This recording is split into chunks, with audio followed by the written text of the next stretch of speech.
This is an example of living out God's plan in a given day. It's practical. It's possible. Now, to do all of this right, you got to practice temperance, don't you? So there goes there goes number 8. For those of you who go by the 8 laws of health, there it is. You lived out you literally have all 8 quote-unquote laws of health. You have lots of water, that's 1. You have trust in God. You have sunlight. You have open air. You have nutrition. You have exercise. You definitely have, trust in God and proper rest. And then you have temperance. That's all your laws of health right there. You're living out God's plan in a given day. Now what you do is you take this template and you look to make it real for you. You understand that? You try to make it real for you. I did this and I'm doing this because God's people don't do this. The world definitely doesn't do it, but God's people aren't doing this. And this is a problem. And so if these are God's natural remedies, they come from nature, they're low cost to no cost. There's absolutely no cost for sunlight. There's no cost for proper rest. There's no cost for a lot of these things. So what you're doing is you're learning how to put this into day-to-day practice. You get that? Now, once you're done with the pictures, I'm going to go ahead and go to our next slide. Now, let's assume you're following all those precious laws of health, right? Let's say you're following all the laws of health as best as you can. What else can you do outside of that? Now we're going to go to the other things, okay? What else can you do? Well, there's nothing like hydrotherapy. Hydro treatments are phenomenal. When it comes to battling with sickness and disease, hydro treatments are absolutely wonderful. So one of the first things I'm going to recommend, you can do this daily. I'm going to recommend that you do this daily, especially through the winter season, which officially starts today, right? So here we go. It is called 333, okay? 333. What are you doing with those numbers? You're going to go into your shower and you're going to do something called hot and cold contrast. You can do this tonight. You're going to do 3. That is 3 minutes hot water. You can let it fall on your front and your back. 3 minutes in the shower. 3 minutes hot water. Just let it fall in the front. You're taking your shower. You can sing songs. You can do whatever you want. And then after that, you let it hit your back. And you're like, okay, still enjoying it. Good. Of course, please bathe your body too. I mean, that's what you're doing within the 3 minutes. Now, once you get to minute number 3, we're now going to move to 30. Remember, 333. So you just did 3 minutes hot. Now what you're going to do is you're going to turn the hot water off. What are you doing with the hot water? Turning it off. You're going to turn the cold water on. You still with me? You turn the cold water on and you let the cold water hit you for 30 seconds. Okay? 3 minutes hot. Let the hot water hit you. Then you're going to do 30 seconds. 30 seconds, you can do that 15 seconds front, 15 seconds back. So you can just kind of 1, 2, let the water hit you. 15 seconds, then you turn your back. Now when it hits your back, let it especially get right at the top of your skull, right there. Let it get there and just go down that spinal cord. Let that cold water hit all the way there. Okay? Don't let it just hit your arm or anything like that. Let it hit the whole body. Get it in. And you will find that now we arrive at the 3, because I said 333. Once your 30 seconds are done, turn your hot water back on. And what you're going to do is you're going to do that process all over again 3 times.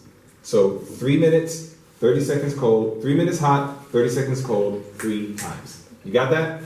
This is one of the most simple, natural hydro treatments that is totally beneficial for the body. The only people that might have to be concerned about something like this, generally, is especially if you're hypertensive. If you're very hypertensive, you want to be very careful with such a treatment like this. Why? Because this is what happens between hot and cold. This is how it works. So I want you to watch this here. This is one of the most clearest examples of how hydro treatments work, hot and cold contrast. So here's the deal. Heat causes, let's go ahead and give that word right there. So this is what heat causes. Heat causes what? Dilation.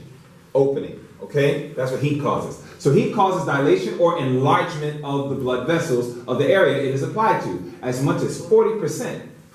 pulling deep congestion and impurities to the surface, thereby entering the bloodstream, thus relieving internal congestion of the organs and surrounding tissue. It dramatically increases the germ-fighting white blood cells, nutrients, and oxygen. So every time you provide heat, it's opening up your blood cells, it's drawing white blood cells to the surface of those vessels, and it's bringing a lot of nutrients, it's bringing a lot of strength to remove any type of sickness or what have you is going on. Then cold. Now notice what cold does. Cold does what? What's that word right there? Constricts. Do you know what high blood pressure is? It is what you call vasoconstriction. The vessels have become constricted. So if you're going through high blood pressure, your vessels are already constricted.